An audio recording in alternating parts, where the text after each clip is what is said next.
Chag Sameach, good Yom Tov to all my friends in SW3 and beyond. Tonight we begin the celebration of the festival of Pesach, Passover, with the world-famous Seder night. Seder means order, where things are put in the correct order. And if that is the case, one would suppose that if we're celebrating slavery to freedom, then all things that symbolize slavery would come first, followed by those things that symbolize freedom.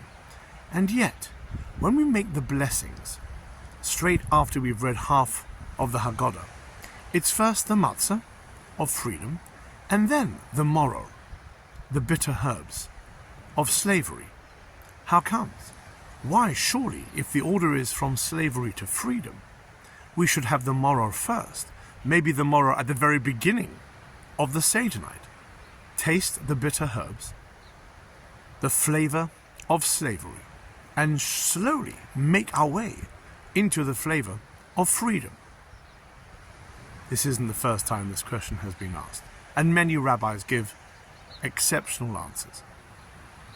But one which we read about, one which was told by the great Rabbi the Chofetz Chaim himself, someone who lived well over 100 years, passing away 101 years ago in 1933. He says the following. He says, one really needs to understand that the world doesn't just go from slavery to freedom.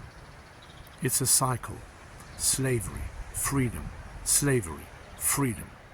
And moror, the bitterness, even when we are celebrating freedom, can come at any time. How poignant. And therefore to remind us that slavery and freedom are intertwined, and that freedom can only really be tasted if you understand the taste of slavery.